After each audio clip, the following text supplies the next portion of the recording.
to another installment of our series of Dark Side of the Ring companions with the TEW booking going on. It's March of '89, and we're booking the Ultimate Warrior. He's known as just the Warrior in my company due to copyright things. So we'll hear a little bit about that. But also, I'm wearing a wrestling shirt this time, you guys.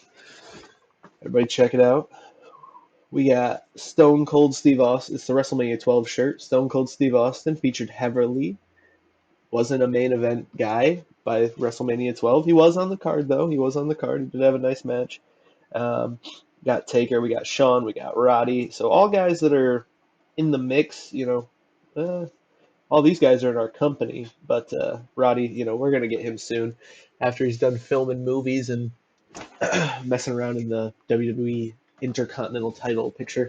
The Ultimate Warrior was another person who was at this WrestleMania, at WrestleMania 12. And this is, I believe, this is right here, March 31st, 1996. So this is a ways down the line, but it'll be something to, I thought it'd be a good shirt for this. But yeah, so, and this is like the Warriors returning again from being sent out from failed drug tests. But more on that later. You'll see some of that in the documentary. What's important to know about the Warrior that we have here, he is switching gimmicks up. We're going to switch him to a Maniac gimmick. It's going to be a offbeat, unstable, central gimmick. So yeah, we will update his gimmick, and I think we're going to finally give the Warrior his push. In real life and, in the show here, they're going to talk about how quickly he rose to the top. Now, I kind of had him and Sting together, and out of those two, Sting was my breakout star. It just kind of happened naturally that way. But yeah, we are going to let him get his moment to shine today. But yeah, let me get this moving. We are down to one television show, as y'all know. If you watched the last one, if you caught the last one. But yeah, we're going to get a television show and probably it's muted. Get a television show and probably a event in.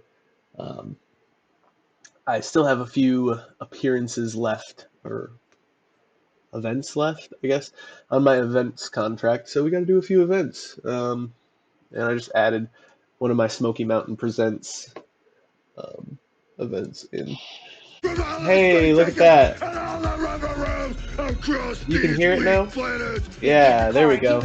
There we go. Well, since I haven't booked anything yet, I'm just going to start the companion over, and we're going to keep going. Intense, serious, aggressive, Ultimate Warrior. And he was those things. But I guess that works, right? Hopefully. Yeah. Take a bolt of I might have to edit the video, but we'll do what we do. Into a living cartoon character. That would be Warrior. The Warrior, everybody. The Ultimate Warrior was a righteous gladiator that rose faster than anybody to the top of the wrestling world. Very few people in the history of wrestling have gone from start to pinnacle as fast as the Ultimate Warrior did. History has been made here! He had a phenomenal 8x10. He looked great. Vince was about these bodies. Warrior caught on to that, and he took it to a whole different level. he had dreams, he had an intensity, and there was absolutely nothing that was going to stop him from becoming something. But the real man behind the face paint, Jim Hellwig, contradicted the ideals of his heroic alter ego, becoming one of wrestling's most contentious figures. When Jim would get in the ring, he honestly thought he became the Warrior. I was sitting in Park Unknown, waiting for the next spaceship to hire planes. For quite a while there, he was absolutely batshit insane. He thought he was better than other people.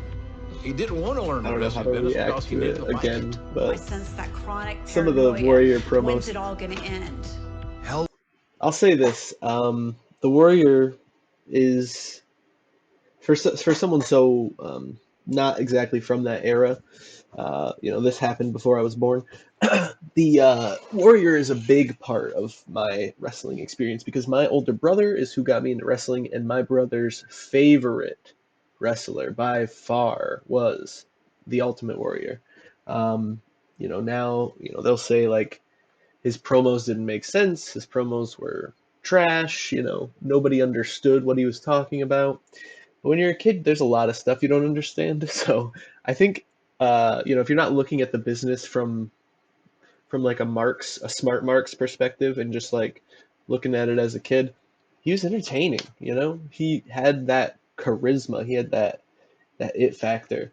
So today we're booking the Warrior to basically to go up over David Schultz, someone who's gotten a lot of momentum because of his Dark Side of the Ring series, and I like to give him some wins here and there because he's still a badass at this age, and a guy that always, not always necessarily, but he just really protected the business. That one moment when given the opportunity to, Vince fired him for it, but it is what it is. He didn't fire him for that, did he? I can't remember. Now we got to go back and watch it. Or if you guys want to check it out, it should be going on the YouTube soon. But yeah, basically that's my whole thing with Warrior, is my brother's favorite wrestler. So I always had an appreciation for his work, whether or not it made sense at the time to sober people. Hellwig's divisive behavior behind the scenes would Or cut just his kids. brain Kids short aren't. Are and kids leave sober? behind I a don't. complicated They're on legacy something. They're on steeped childhood. in controversy. And now a sad note to pass along. The death of one of the biggest pro wrestling stars of the 1990s. When I heard that he had died the way that he had died, it hurt. He was a moment in time. He was a very colorful, powerful character for a brief moment in time.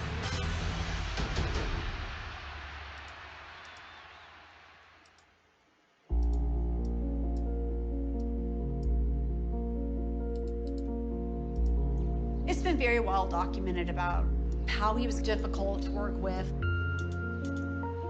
That the arrogance and the fame and the ego and all of that was growing as his popularity grew. But, he would come home and I would see the sadness and the insecurity and the self-doubt. So, people aren't always what they seem to be. People only share their true selves with the people they're absolutely closest to. Sometimes they're troubled, and I just don't think that it's fair to judge them just by one or two things that you saw. My name is Sherry Tyree, and I was married to Jim Hellwig, the Ultimate Warrior, from 1982 to 1991. This picture was us backstage. It was really nice to have fans give us pictures and just walk up to you when you come in from outside and say, hey, I took this great picture of you and your husband, and it was a very, very happy time then. Somebody gave me a picture, a fan gave me this picture, and it's him with the little boy in his lap with a face painted, and then the little doll's face painted. This is a picture after he won Mr. Georgia. Average. He's a beast there. Oh my God, he's so big. When I first met him, he was just massive, absolutely massive. He literally had the largest shoulders I've ever seen on a man. And the next competitor is Jim Hellwig. At that time, bodybuilding was huge, and he had been doing some amateur shows and all of that, and I just thought, this guy is just amazing. Like, he really has got it going on. This guy has big dreams, big plans. Our first date, he said, come and pick me up from the bar that he was bouncing out. So I go, this part's and all good, of a y'all. sudden This I part's see the good. doors fly open, and he's got this guy by the neck, and he's like, basically just drops him in the parking lot. And then he went back inside, and then he got the trash from the bar, and he took the trash out. And I was just like in shock, and I started laughing. He goes, oh, I guess you saw me take the trash out. And I was like, yeah, both times. Should I just run now? I mean, should I just, go? Should I just leave? But then the rest of the night was, wonderful. We just literally sat on his couch and just talked for hours. And that's when he told me he was a chiropractic student. Took up weight training and bodybuilding, and from that, 100. I was bold enough to think after I saw the changes in my scrawny Nice little tag, body nice that tag. I could make changes in my life in other ways. So I set a goal for myself to in education, become a doctor of chiropractic. So those were my goals. During that time in school, they had discussed, you know, genetics and... Just for the record, chiropractic is a made-up pseudoscience. I don't know what quite he was studying, but there's no science there. He had told me about his grandfathers, that they had died 96, in y'all. their This is 50s a and their science early right here. 50s. Booking. One of the teachers had said to him, you know, hey, you know, if you have that in your family, that doesn't look so great for you. And I think there was something about that that just woke him up and scared him. But he tried to kind of play it off like, you know, I got to get it all in now because I may not be around that long. His whole drive since the beginning, since the first night I ever met him, was to be somebody and to be something. His drive was to be rich, to be famous. And he's so driven and dedicated like nobody I have ever seen in my life. And he told me what every woman wants to hear. He told me he'd protect me for the rest of my life. Jim and Sherry were married on October 2nd, 1982, and shortly after, Jim put his chiropractic career on hold to pursue bodybuilding dreams in Los Angeles. Sting has arrived. It was there Jim befriended a young Steve Borden, better known today as wrestler Sting. Whatever. Steve convinces Jim they can make money together They're in just gonna wrestling, sue me and they about it? send out promotional packages across the country. The first thought I would call have to is just Memphis promoter Jerry keep doing Jarrett. events until it was complete. Okay. Jerry Jarrett in Memphis was known as a promoter who would take chances on new and unknown talent. From Atlanta, Georgia, and from California, the Freedom Fighters. I'm Jim Cornette. I've been a promoter, matchmaker, announcer, and manager in pro wrestling for 40 years, and I was not a fan Steamboat's of number the 8. Ultimate I Warrior. got Jake Roberts number 2, brother. They're going to be involved in a Is on my roster. coming up here. When Borden and Hellwig got to handle Memphis some and showed losses. up at the TV studio, it was rotten. But you could tell that Hey, y'all. they had Welcome some on. physical charisma. You wanted to look at them. You just didn't want to see Booking the what they Ultimate ended up Warrior doing. here. Look at these men. Look at them. Okay, buddy. Well, you know there's a lot more to it than just being big. Oh, So I got Mike. the promoters decided, you know, these guys may make it, but we don't have time to do on-the-job training. And so they started looking for a place to send them so they could get rid of them. So Hellwig and Borden go to Mid-South. And that's where the future of professional wrestling was shaped without anybody knowing it. Howdy, welcome in. First time chatter, nice to see you.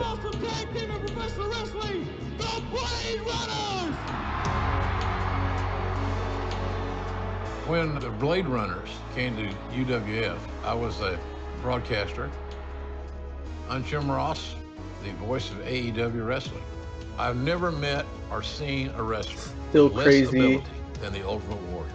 for me to hear Jim Ross, the voice of Hellwig was very AEW Wrestling. narcissistic. I look this good. I got a great smile. I have wonderful teeth. What more could a promoter want? Well, I don't know. Maybe could you wrestle? So this man gets him a body slam. The wrestlers liked Steve a little bit more, and he was more trainable, whereas Jim was hard-headed. I didn't have the personality to take it. I didn't like to be handled that way. And Steve was more that he liked to have his hand held. This is where I started seeing Jim change, where I saw this kind of side of him that was more selfish.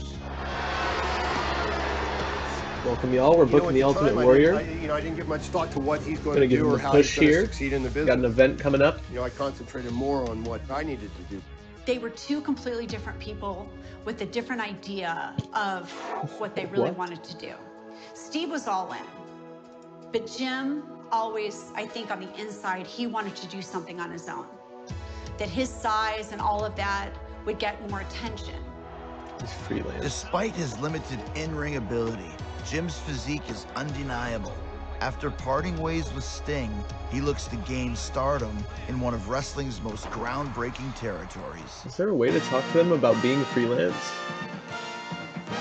World Class had the hottest syndication in the country. So if you could get on World Class, every promoter in the country wanted you when you finished here. My name is David Manning. I was the referee, promoter, a booker with World Class Wrestling back in the heydays. This is the third controversial finish. When we brought him in, the World Class fans had never seen him. So we just built the story we wanted, and we created the star we wanted. Weighing in excess of 300 pounds, the Dingo Warrior. We started trying to think of a name, and I forget exactly who came up with the Dingo Warrior. Their pitch was, well, think of a wild dog. This is a wild warrior, because he was a hill. I thought he was Australian when I saw his name the first time. So what is a Dingo Warrior? I have no idea. Nobody else did either.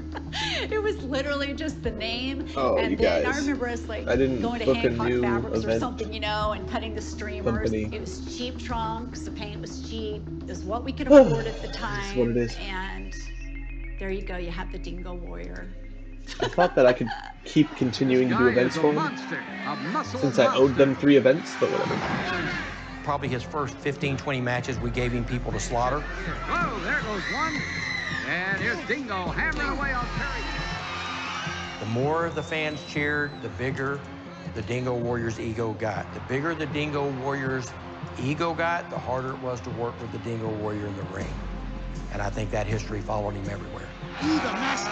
You the king of the You the king. It was basically, I've got the best body, I should beat everyone, and I'm not going to spend a lot of time learning this craft because I don't care about it, I just want to be a TV star. The only place that a wrestler with that kind of attitude Yankee could find Stadium, a home y'all. in the We're selling 80s out Yankee Stadium. was in the WWF. Hopefully selling it out. In 1987, there was no grander stage in wrestling than the WWF. Wrestler Jim Hellwig is now one step closer to achieving his dreams of we don't being like in this the Kurt spotlight. Hennig. And his life with his wife happened? Sherry is also about to change forever. So this not is the the 89 letter Kurt Hennig. asking Jim to come to We'll fix the it. WWF. I mean, he just knew that everything was going to change when he got this. He was so happy. No matter what territory you were in, you knew that if you were going to make money and you were going to be on top, that is where you had to go. And I knew that this was probably going to change the entire dynamic of our marriage because I knew that he was going to be on the road 20, 25 days a month. And I mean, it was basically going to be a long distance relationship. And so he had assured me, you know, once I start making some money, I want you to come on the road at least 7 days a month or something like that. And so I did go to some of these beginning matches.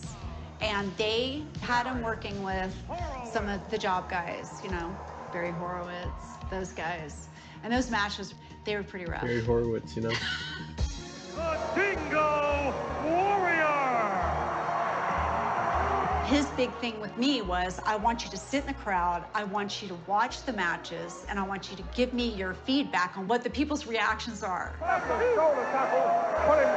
And people were up getting popcorn, you know, going to the concession stand. I mean, they looked at him, but it wasn't like, wow, this guy's amazing. Who's this guy? Like I said before, the guy's got the look, he's got the body, looks like... He knew that if he was going to make it there, that he was going to have to figure out what his gimmick was going to be and where he was going to go with the character. And I know that Vince saw a lot in him, and they had this great connection and this friendship, and I mean, I think he really looked up to Vince. And I know Vince did not like the name Dingo Warrior. Who would? The Ultimate Warrior. Vince said, we want you to do Warrior, but we don't want Dingo. And so the first time I wrestled Terry Gibb, they did a pre-tape where they used to put the little screen up in the corner back then. For all you WWE fans out there looking for some type of direction, you came to the right place, brother, because you're looking at the Ultimate Warrior. His energy, his mannerisms, his jargon began to come together there. And when you look at these things, the only thing that flows through these things is the power of the Warrior. You know, he's not the great wrestler, but Vince saw the intensity. What a clothesline! And so he knew if he could get the people's attention with that, then he could turn that into something, you know? And that's when the shaking of the ropes started and just, okay, I've got to go out there and I've got to grab the attention. And then, you know, he's got to be kind of a mystery. People have to kind of figure out, who is this guy? Where is he from? And that's where the parts unknown. Where's he from? He's from parts unknown. I was sitting in park sundown, waiting for the next spaceship. He's a light heavyweight. Warrior's promo style But was I'm not unique, gonna make Jake irreverent, lose. sometimes had to be interpreted. Here is the air that can't breathe. What'd he say? His promos were nonsensical at best. They made no sense. Just seeing that The conditions that I have already continued to worsen as I have broken loose from all the straight tickets and all the rubber rooms across these weak planets. We would get in the car and he would just crack himself up and he'd go, what did I say? What was that? You know, I mean, everybody looked at him as this intense, serious, aggressive Ultimate Warrior. And he was those things. But he could also be extremely funny. But I promise you, his entrance I want the music was loser to thing be that really Hayes. was the catalyst. To cause some kind of reason for a babyface You hear that rivalry. music, you stop what you're doing. Pillman never lost the belt. He Never just was flies pinned for to the belt. ring, shaking the ropes. He's The got Warriors all the got it colors now, on. essentially. Wow. It was game over from that point on. You take a guy that looks that good, you give him music, you put every big star in wrestling in the ring with him and tell him to lay down. He's got to win decisively. You smash him over. It's called a push, I made that a big elimination. push. I don't want that. And you make this guy the biggest star that you can by disguising his weaknesses and exposing his strengths. That's a living cartoon character. It's coming to life. It comes to your hometown. You can get that cartoon character's autograph. There's nothing else like that. And then the merchandising became a huge thing. Hey, fellas, what's going on? Nothing, Dad. Wrestling buddies want to be your buddies. His favorite merchandising was his wrestling buddy. This picture of him and his wrestling buddy. I don't think that people understood how excited he was about the wrestling buddy. I don't know, there's just something about it. It just made him feel like he had arrived. We were able to buy our first house on the lake. The original part of the house we bought was $100,000. We added a $100,000 addition. It was a crazy at his home gym. You know, the house was just absolutely amazing. He's getting these huge checks, we're happy, and he's getting this big push to the top. And I think that is where the friction came in between he and the other wrestlers. I'm Jake the Snake Roberts, and, well, he debuted while I was in the WWF. He would fly off the handle very quickly, very hard to get along with, impossible to talk to. And then he was a complete jerk in the ring. Bobby Heenan was not a fan. Bobby had a bad neck from his years in wrestling, and he always told guys to take care of his neck. He walked up to him and said, hey, you know, you broke my neck. Oh, he didn't care.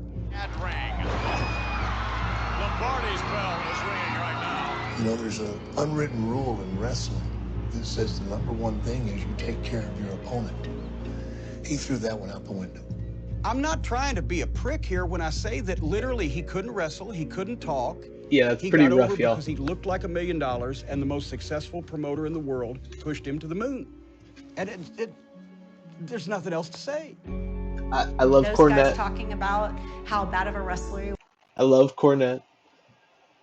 But ultimately, no pun intended, Ultimate Warrior is not about his actual in-ring work, his promos or anything. It's about the feeling he gave people. He was really affected him. And then it kind of made him second guess himself a lot.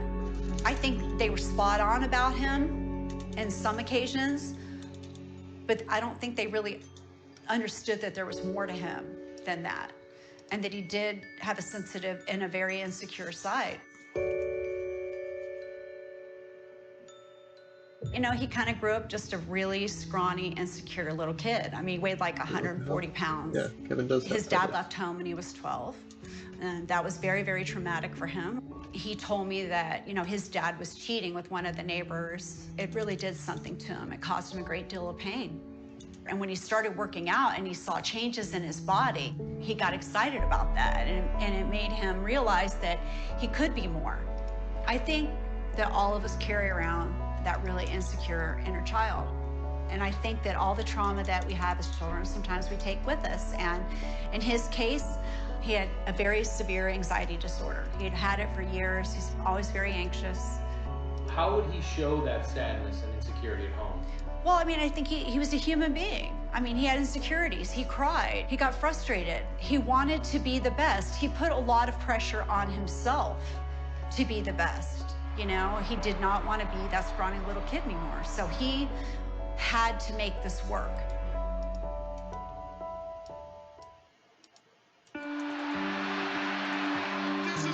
By 1990, the Ultimate Warrior is the biggest star in the WWF aside from one man, the immortal Hulk Hogan.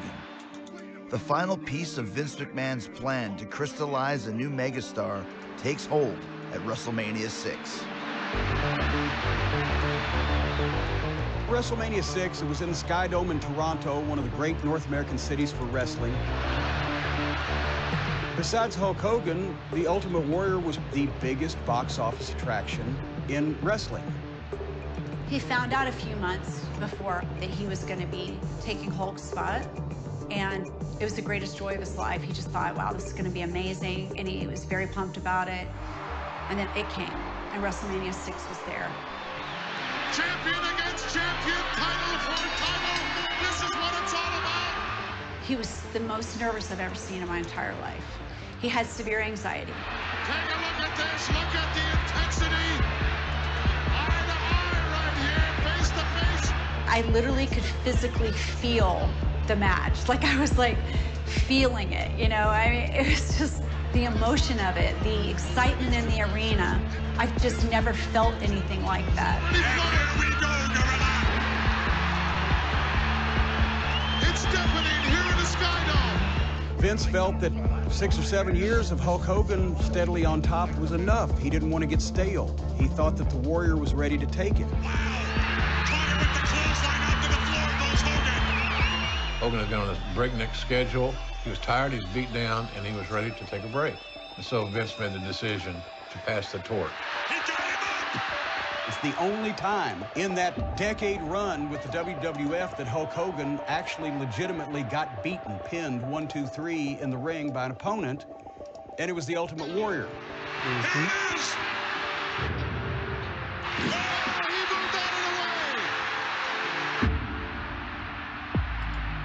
Splash, 1, 2. He got him! He got him! Unbelievable! For Hogan to do what Hogan did for Ultimate Warrior is a miracle. He carried the Warrior to immortality at WrestleMania 6, and they did it live, which is even more astonishing. After the match, he kind of went off on his own for a little bit, just to take it all in. And for him just to give himself a big pat on the back and say, wow, nobody believed in me, but I did it. I mean, he was rich, and now he was the world champion. But that was short-lived. Because literally, like 2 months after, Jim Hellwig left and the Ultimate Warrior came home.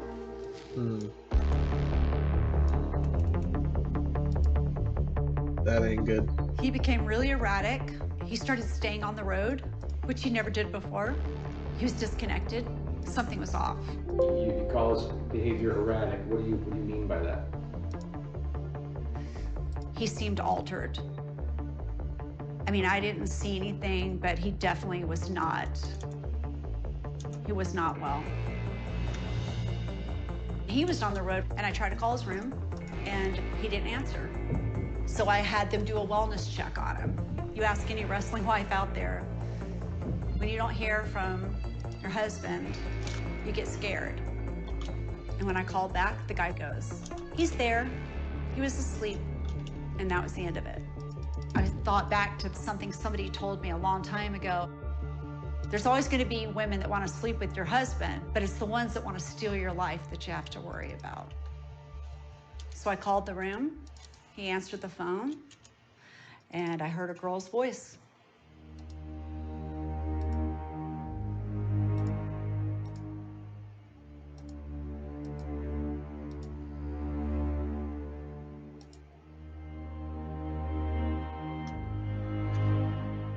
And I immediately thought, oh my gosh, I was devastated. started going through his things, and I found this day planner. And I looked at page 1 and page 2 and page 3, and it'd be a girl's name and the town.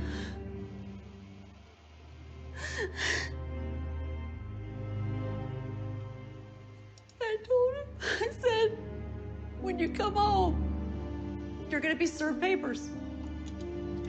And I'm divorcing you. I didn't wait for a response. You know, my worst fear had come true. I had just lost my husband.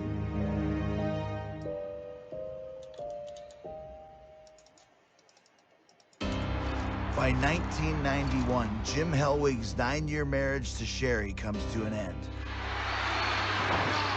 And to make matters worse, he loses the WWF Championship. Feeling betrayed, his relationship with his boss, Vince McMahon, begins to deteriorate. I was in Orlando, and Vince came to me and said, we're going to put you and Warrior together and give you your championship run, which I had been waiting for years. But before we can put you and Warrior together, you need to go and get the okay from him. I'm like, what? What do you mean? You're the effing boss, man. He goes, Jake, it's just the way we have to do these things. So I went to his private dressing room and knocked on the door a couple of times. What? Come in. So I came in and he got right in my face and said, let me tell you something. I don't care anything about your family. I don't care anything about you. I don't care anything about wrestling. I just want to do my shit. Here's the deal. You better not miss a show. Because if you miss a show, you're missing my money. And if you mess with my money, I'm going to get you. End of story. Get out. I walked out and I was in shock. For this jackass to come to me like that was like pissing in my mouth. But I had to do it if I wanted that championship run. After SummerSlam, it'll be me and Warrior, head to head, making more money than I ever thought I'd make. Plans for Jake the Snake Roberts would soon be derailed as tensions between McMahon and Hellwig begin to boil over.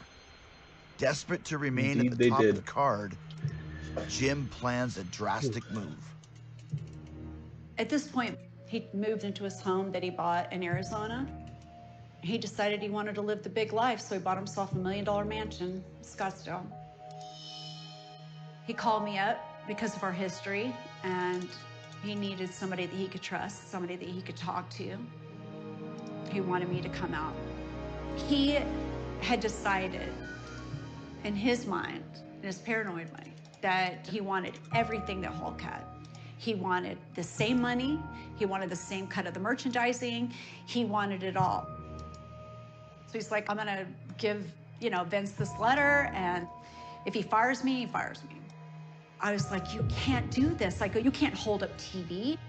And he's like, well, I've lost my whole life, and I feel like I deserve what he has. And at that point, there's absolutely no getting through to him. And I knew that this was gonna end really bad for him. Oof. Leading up to the SummerSlam pay-per-view in 1991, with 20,000 fans in attendance and millions more watching at home, Jim delivers a letter to Vince laying out a list of demands. He threatens that unless he is treated creatively and financially in line with Hulk Hogan, he would refuse to show up. His relationship with Vince is the most complicated thing. He loved Vince, and I think that he looked at him as kind of like a father figure in a way.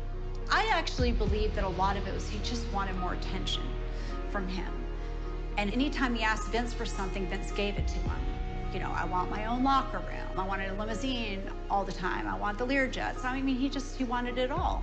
And I think at that point, Vince had grown tired and weary of the demands, and it came to the point where, what do? It's a business, and you don't hold up a show. Vince is infuriated, but he has one rule: get the match in the ring at all costs. Vince temporarily placates Warrior's demands, but he has no intention of honoring them after the event. I was there at SummerSlam, man. It was in Madison Square Garden. I'm so amped up, man. I am going to start making thousands of dollars every time I go through that curtain. I was standing next to Vince when Warrior came out of the ring.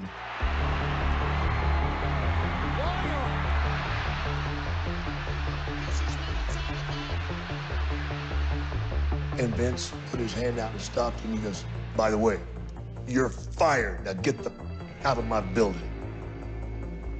And Vince looked at me and he goes, you got the worst luck of any human being I've ever met. To say that I wanted to kill that son of a bitch would be putting it lightly. I carried that anger for years. This is the letter from Vince McMahon to the Warrior. Dear Jim, as you know, on September 23rd, 1987, you signed a booking contract with Titan Sports. At the time you signed the contract, you were a relatively obscure wrestler with an enthusiastic, professed desire to succeed. Unfortunately, it now appears the fame that you have obtained through the efforts of Titan Sports has gone to your head. Frankly, you've become impossible to work with. You have become a legend in your own mind. You are certainly entitled to your opinion. However, you are not entitled to vent your feelings by breaching and threatening to breach your contract. This was a serious mistake on your... Good question. Thank you, Mr. Rain. So this is the Golden Age mod. Actually, it's an old 2016 mod converted over. Not Mr. Canada's, Gennadi's Golden Age mod. And it starts in March of 87, so I'm about 2 years in. I started booking the game as Jim Cornette, and actually this is before ever streaming, but I started the game booking JCP. I was going to work Jim Crockett, as Jim Cornette, and it wasn't. I wanted to book them for a couple years and then go make my own company, kind of like Jim did. Not that he booked them, but I wanted to work there for a couple years and then go make my own company, start Smoky Mountain Wrestling. I ended up restarting and starting back in March 87 because just after the rules that Crockett had and everything, I didn't have a lot of either Crockett had signed up all the talent that Crockett would let me sign up, or WWF and everyone signed up everybody else. So there wasn't anyone for me to start Smoky Mountain with. I actually just ended up starting Smoky Mountain as Jim Cornette in March of 87, so quite early. I purchased AWA, I purchased UWF, I purchased CWA. I think they were the first ones. But anyway, I ended up, because I grew so quickly, renaming my company UWF because Smoky Mountain Wrestling didn't seem like a large enough name, a scalable kind of concept. So we went with Universal Wrestling Federation because Vince is trying to make it national and take over the whole nation. I just, or World Wrestling Federation. So we just went up one above him, Universal, But yeah, long answer to a short question. That is the database, and we are 2 years in to the Golden Age that we're running here. Anyway, yeah.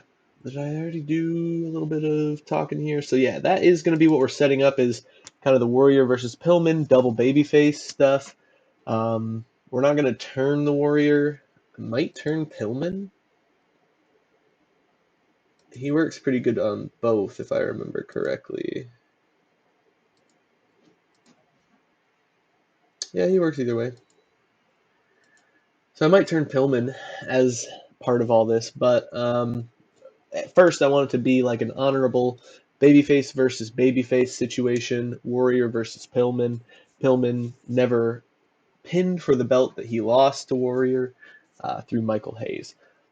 And it might spin off and do some Pillman versus Michael Hayes stuff too. It all depends how it all goes. I would like to get the Warrior, a little, just something, so we're giving him this international light heavyweight title. I don't think he's ever going to be Sting levels. If we're talking Marty and Jannetty, the Warrior Sting's going to be the Did I say Marty and Jannetty? Sean and Jannetty, or Michaels and Jannetty? Yeah, Sting's gonna be the Michaels of that. It's just how it works. Part. Jim's greatest Oh, downfall yeah, champions. of Here, all I got you. time was his inability Sting. to see things from somebody else's Right now. perspective. He just always thought that his way was Jerry the right Lawler's way. the 45-time Southern champion. Kerry just won the World Heavyweight last episode.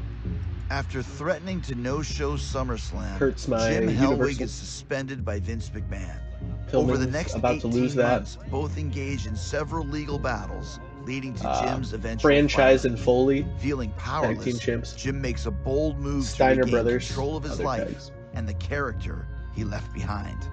Warrior's run with the WWF came to an end in 1992, and Warrior Great went gimmick. home and changed his legal name to Warrior because they owned Ultimate Warrior, and they were mad at each other for several years. The Warrior became Warrior, not the Warrior, not Jim the Warrior Hellwig. He changed his name legally to Warrior. You know, I changed my name because they were saying, look, whatever you did for the last 15 years, we own it. You can't even refer to it. So I started using my character that I spent all those years developing, creating. I knew that was going to be a good match, but holy Why shit. do you think he legally changed That's a his main name to event Warrior? level match right there. This is just It my always will be. opinion because I was not his wife then. He had to reinvent himself. You have to make a living. You have to have a career. You know, he'd built the character and he just felt J.J. like Dillon, that's probably what excellent. he was going Or- to have to do. Very good. By 1996, Hulk Hogan and other Foley and WWF JJ are wrestlers good have pairing. jumped ship to their arch competitor, Good to know. WCW. In order to recapture WWF's former success, Vince decides to approach Warrior for a second chance. 55. Along with members of his executive team, Vince flies to Warrior's new home in Arizona to make amends. 100. During this talk and during this lunch, all the Warrior talked about was his concepts and his visions and his ideas for spreading destrucity. You're probably wondering out there in TV land, Ow. what the fuck is destrucity? Happens. Destrucity was the truth in between destiny and reality, where you could stay true to yourself while achieving your goals, because he thought in his demented mind he was going to be some kind of motivational person for children and beleaguered people across America. As I got on with the entrepreneurial projects and started thinking about public speaking, got interested in reading and writing, Ultimate Warrior always represented like a true-to-life superhero comic book character. So I wrote the story around this graphically created Ultimate Warrior comic book character. So now he wants to be a motivational speaker. He wants comic books. Look, there's nothing wrong with any of that stuff if you're qualified to do it. This is time in my life I could never get back. It was a total waste of a trip. Although his staff has major apprehensions, McMahon takes a risk by hiring Warrior once again, and his big return is scheduled for WrestleMania 12. Oh no, not declining physical ability, Flair. No. Warrior's opponent is rising star Hunter Hearst Helmsley, better known today as Triple H. He basically You know what? sold nothing. It wasn't even on fucking television, so is what it is. Triple H's finish and stood right back up and looked at him, beat him up and beat him in a minute and a half, flat. Just trashed him, just destroyed him, because he was the Warrior and he was the most important thing in the world. The pop was huge, but only for a few weeks. When the 1996 WWF fan saw the guy that he remembered as being the big star from 1990, really wasn't as good as I remember him, because things had changed. He was not going to sell lots of merchandise. Destrucity was not going to become a household word. The comic book was not going to be on all the shelves. Things were not going to be going his way. And so Vince made the decision, we don't need him on our roster. Oof, that's a tough thing to hear. Whoa, what's going on? We're getting some, there we go. Whoa. All right, so yeah. Yeah, very solid roster. I would say an extremely bloated, over full roster. I've got 93 guys. But yeah, I have a lot of solid guys. I did definitely drop a few in the interim, down to developmental and stuff. So honestly, if we put our developmental rosters together, I have way too many people in my company. But we're kind of just trying to fuck over WCW, because they opened up as the second biggest company. We've already gotten them to drop down in size, so yeah, they're still in a cooling down period. So I mean, honestly, I can probably get rid of I've done enough damage that I could probably get rid of the bulk of the roster that I was not really needing. But yeah, I am definitely looking down the line at some future unification matches. Obviously, I have a ton of world titles. I used to have two brands, and I used to have kind of like two world titles. The UWF and the AWA were on my AWA brand, and then my Smoky Mountain Wrestling titles were over on Smoky Mountain. But yeah, there's too much going on here. I agree. So as far as the tag belts, I probably will actually unify them somewhere down the line. The International Light Heavyweight's probably going to stick around. But the story here is, actually there's been some unification matches or some almost unification matches. Jerry Lawler and Kurt Hennig have been feuding for a really long time. Kurt Hennig's kind of my homegrown, talent. Not homegrown, I mean, he was other places too, but he's got loyalty to Jim Cornette.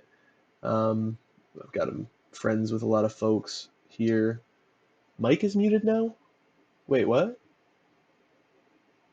You guys can't hear me?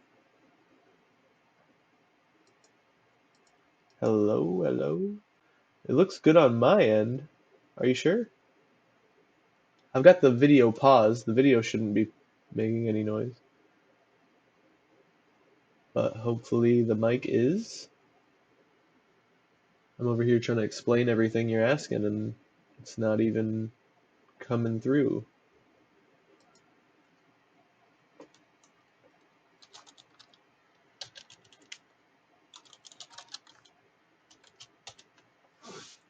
Okay, that's super weird. Testing. It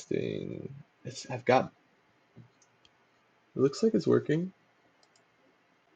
Okay. That's rough. This is a rough episode, y'all. I'm sorry. But yeah, Kurt Hennig and not now, no. Damn. Now you can. Okay, cool. I'm sorry. I don't know what happened there. That might have been.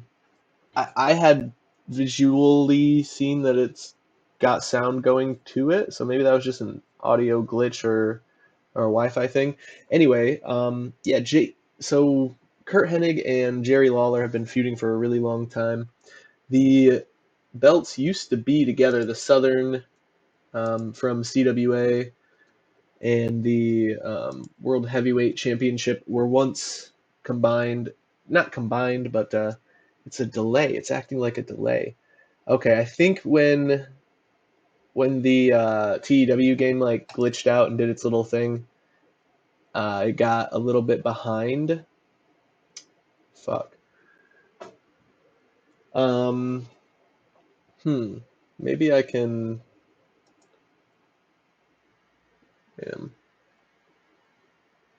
I don't know. So usually when this happens, the VOD is good. You know what I mean? I don't want to necessarily restart the stream. Good at the moment. I'll say it's a little delay. Okay, hopefully the VOD is good. And if you're not already following or subbed to my YouTube, hey, check those out, But hopefully the stream starts going a little smoother. Maybe us taking a short break from the background will help out. But essentially, if you're hearing it, I'm hoping that you are. Yeah, I've had the Southern and the heavyweight, or the Smoky Mountain World Heavyweight, combined at one point, or it was just two belts. They called them the twin belts, and they would both, be defended by Jerry Lawler for quite a while. Kurt broke the cycle, taking the belt off of Lawler after many challenges, to the point where Jerry was like, fine, this is your last title shot, like no more title shots, type of thing. And he eventually gave him one more shot, but was like, one shot, but not at my Southern Heavyweight Championship belt, just at the Smoky Mountain Championship belt.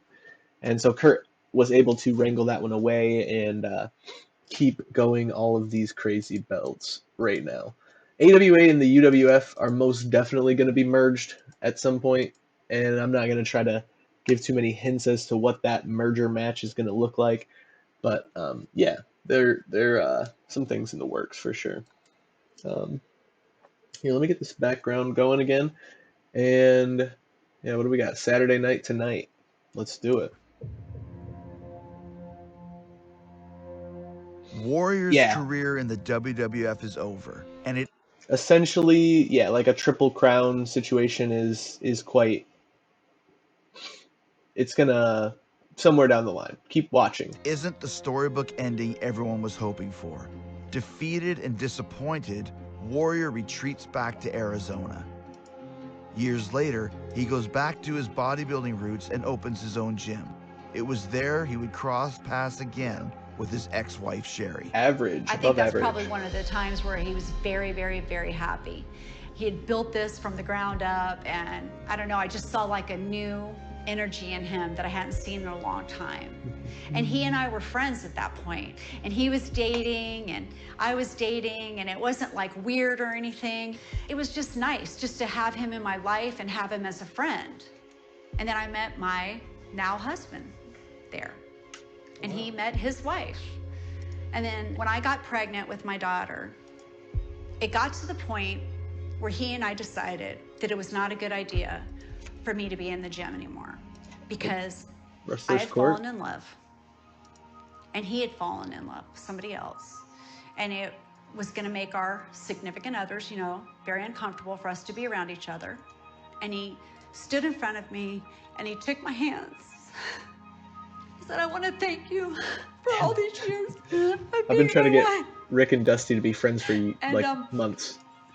I'm so sorry for all the pain that I've ever caused you. And I wish I could have been a faithful husband.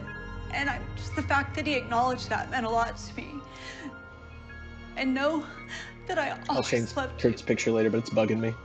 and I wish you nothing but happiness and the best. And I know you're gonna be a great mom. And that conversation ended our relationship. And that was the last time that I saw him.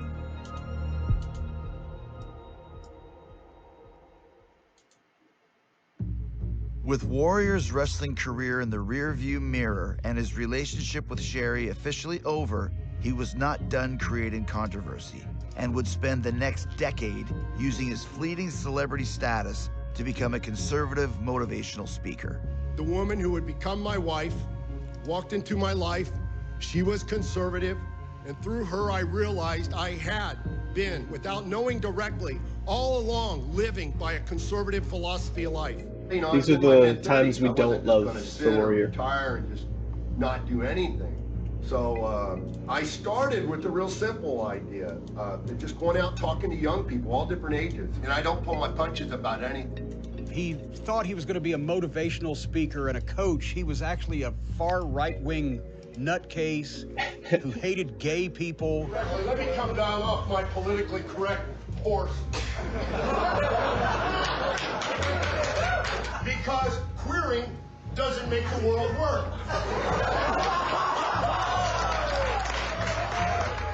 And said, you know, really horrible things about a variety of cultures and peoples.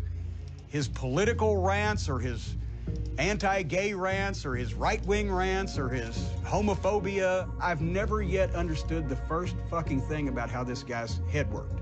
And then he would say a variety of things about a lot of the guys in the business that may or may not have been true, but coming from him was the most unpalatable of all. Hulkamania is entwined in society by the example you've set of how to fuck up a life. I mean, you didn't care if your wife slept with other guys. I mean, you're a real piece of shit, Terry. Here was the most unprofessional, argumentative, hard to work with, egotistical, untalented guy that all these people had a hand in making a star, and then all he did afterwards was trash him. After spending years publicly disparaging his contemporaries and embroiled in lawsuits with the WWE, it was unlikely that Warrior would ever find himself face-to-face with any of his former opponents. That would all change in 2014 in a move that shocked the wrestling world when it was announced that the Ultimate Warrior would be headlining the Hall of Fame ceremony at WrestleMania 30. One of his longtime enemies would be lying in wait for his return. Had a roll of quarters in my pocket. I was gonna beat his ass. And I'm waiting on him, looking for him. Of course, Warrior being Warrior, they had them in a private area and security guard. I never had a like for Warrior, honestly. Don't think he was a good human or wrestler. Yeah, yeah. It looks like you just joined in, Ryan. I did talk about it earlier. I definitely agree now, like looking at it from a full perspective, or not even, I don't have the full perspective or anything, but like looking at it more honestly, yeah. But yeah, I mean, at the time, for me, when I was a young man, at WrestleMania, before before my life started, um, at least he was a big thing. I looked at him as like a legend. You know what I mean? Netflix has the rights to Raw. I did not hear about that. That's kind of nuts. I mean, I don't know how that affects the network and like Peacock and all that, or if it's just the network's just going to be sold off in parts now that it's UFC and WWF combined. I don't know about all that. Seems like some bullshit to me. But yeah, essentially, my big brother got me into wrestling as of January 2025. Yes. Okay. Good to know. I mean, I don't have a Netflix subscription, but I also don't really go back to watch old Raws anymore. So it is what it is. But yeah, I got into wrestling because of my big brother, and he showed me it, and I thought it was just the coolest thing in the world when I was young. And Ultimate Warrior was his favorite. I don't know why exactly, but it was his favorite. He just loved, whatever it was about him, the charisma, the mystique. Like I said earlier, like it's more of a feeling that the Warrior gave people, that's what they liked. That's where current day Raw is going to be, January 2025. So like they're going to go live on Monday nights to Netflix, or just as soon as it's done airing live, they'll be uploaded to Netflix, because that's confusing either way. And all that, I had to wait. And I had to wait. And I had to wait. And I'm boiling. And then all of a sudden, somebody tapped me on the back. I turned around and it was Warrior. Yep. He put his hands up. He goes, please, just let me do this. I need to apologize to you and your family. That's who I was then, but that wasn't me. But if it means anything, just know that I'm sorry. He disarmed me. Another lesson in life, man. That's what I got, a lesson. At the Hall of Fame weekend, Warrior went around, he made amends with some of the talent that was there. I think it probably warmed Vince's heart more than anyone, because he just thanks always for the likes info, to bring Ryan. people That's back into the fold. new to me, yeah. Great.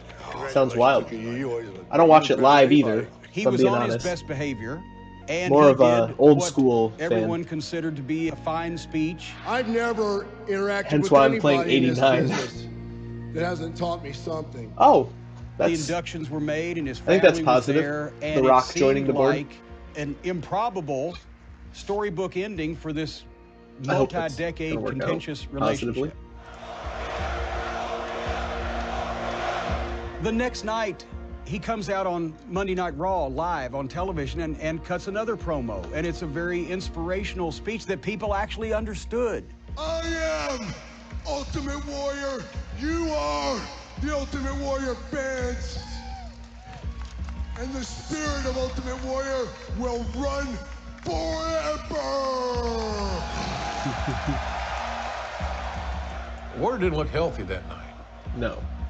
Like he had really got fatigued or hadn't been able to sleep or something was off. Yeah, it would be better if it was 2 hours. Raw's way too long. She's like, I'm so sorry about Jim. And I'm like, what are you talking about? What do you mean?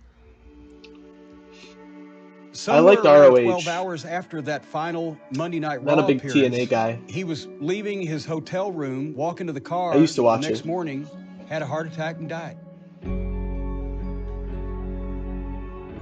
One of the biggest pro wrestling stars of the 1990s. We learned overnight that the Ultimate Warrior has died. It's probably one of the most startling things that ever happened in wrestling. After almost 20 years, a guy finally comes back, has a chance to at least resurrect his legacy, if not his career, gets started, drops over dead. He does his promo, and he gets a standing ovation. I saw the whole thing with TNA. You know, recently having I was gonna say Dolph Ziggler, having Nick Nemeth, whatever it is, come over. Because I had heard all kinds of exciting stuff coming out of there, so I checked it out. I kind of feels like it fell a little more flat for me. I don't want to yuck your yum. I've never been a Dolph Ziggler fan either, so it might have just been one of those things. It seemed too generic to me. It wasn't really. Just felt like they were trying to do what they were expected to do, almost. You know what I mean? I hope it's a good thing for him too. I want nothing more than like a legitimate competitor to WWE. So, the Wanted Man. Never liked his finisher. Yeah, I mean, I guess his finisher's fine. To me, he just seems like you cannot. You can take inspiration from the past and everything, but you can't go out there and be Shawn Michaels. Do you know what I'm saying? You can't actually be Shawn Michaels. Like, you won't ever live up to that. Those are big shoes to fill. Dolph Ziggler is not Shawn Michaels, but he always seemed like, to me, he was trying to be. That's where I land on Dolph. He goes home, and he dies. You couldn't write that story. So it was sad. It was sad. I was sad for his family. The children weren't going to have a father. I mean, just everything about it, and just so bad. Nobody should ever have to see their loved one die like that. I mean, I was sad for the fans. I was sad that people had lost something that meant so much to them. This character, this gimmick, the Ultimate Warrior, like, everything about it was so horrible. I would say that Warrior never said anything. Tony needs a lot of help. Words on Raw. They have the money to be that competitor, but they don't have the skill. Its final beat. His lungs breathe their final breath. They don't have the right people involved. Your heart's going to beat this last time. It's just we never suspected it'd be that quick, that soon for him. Rest in peace.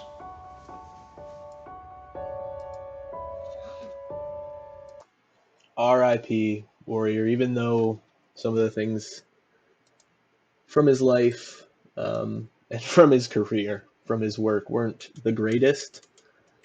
You know, he kind of redeemed himself a little there at the end. You know, he tried to make it happen, make it work.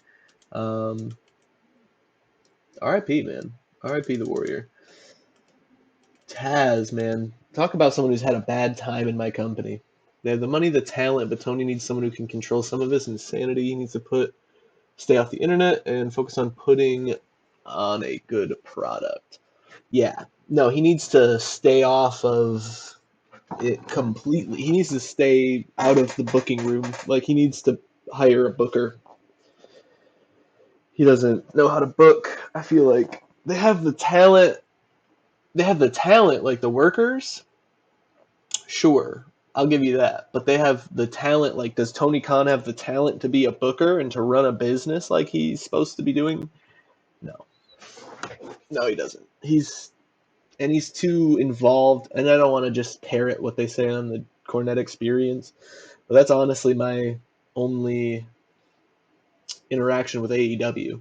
I've been to a show. I've been to Blood and Guts, I think it was. Or one of, yeah, I'm pretty sure it was Blood and Guts. They tore apart the whole ring and, whatever. That was actually a really scuffed finish. They fucked that finish up. The main event finish was totally like thrown out the window due to some kind of injury or something that happened. But yeah, they were great for a while, but I think CM Punk was their biggest blessing and biggest curse. I think it was their biggest blessing, and they fucked it up. I mean, really, like, and I could be getting just completely one-sided information. It seems pretty fair coming out of the Jim Cornette Experience. I had no idea anything that happened with CM Punk and AEW because I don't follow CM Punk and I don't follow AEW. But I did check out the omnibus, the Jim Cornette omnibus that was 8 hours long, of all the shit that CM Punk, all the shit, every clip that they talked about CM Punk for like 2 years was in there. And I guess it was more than 8 hours long too, because there was like part 2. But yeah, everything I've heard, it seems like Punk was trying to make a difference, and then the EVPs and like the AEW company culture and like Guevara and all them, just they don't want to fuck around and like make money. Like they just want to fuck around. You know what I mean? They just want to. They don't care about the good stuff. They don't want to make good content. Petulant child backstage. He kept getting in fights. He should have been fired after the first. I mean, he's not getting in fights alone, dog. Like, who's being a petulant child if they come to his locker room to, I mean, I actually, like, personally don't like CM Punk. Like, I'll say, not personally, I don't know the guy, but as a concept, I never liked CM Punk. I thought his work was not the best. I thought he was overrated. I thought his mic work was overrated.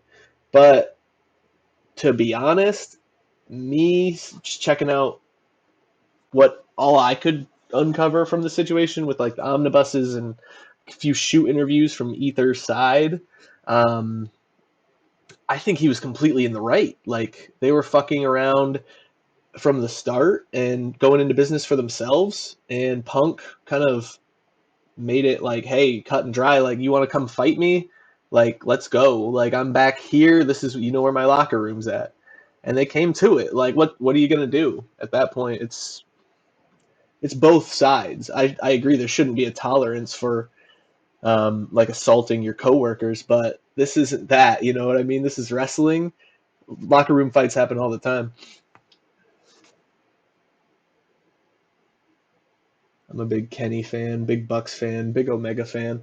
Okay, yeah. I mean, if that's your kind of entertainment, like your kind of wrestling, then I definitely see where. I mean, I have really good friends that are big fans of them as well.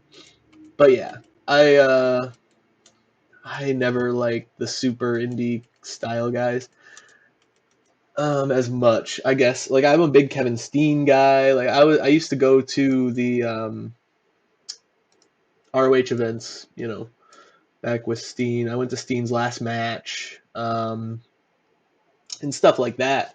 So I'm familiar with like those kind of guys working that kind of style, but there's a right way to do it. There's a wrong way to do it, just like most things. But yeah, you know what, guys? I have a few people in here, more than I've usually had. I think I'm going to start up the next episode in the saga. And since I'm going to have to do some editing to this video anyway, I'm just going to keep it rolling, if that's cool with you.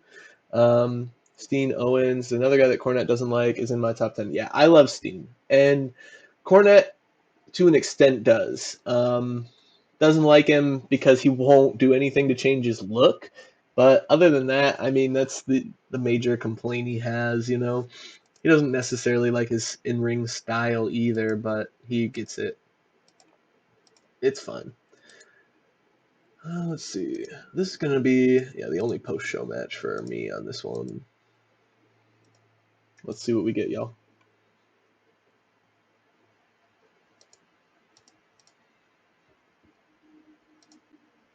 All right. The Warrior and Pillman don't click at all. That's rough.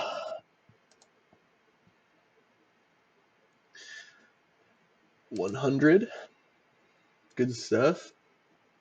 Franchise and Foley out here beating the Von Erichs. Dude, Mick Foley put out an 86. 86. He's doing better than Kerry. Steen is one of the nicest wrestlers I've met. Yeah. Oh, yeah. 100%. Yeah. What a bad word to say about him for our local company. Yeah. No, yeah.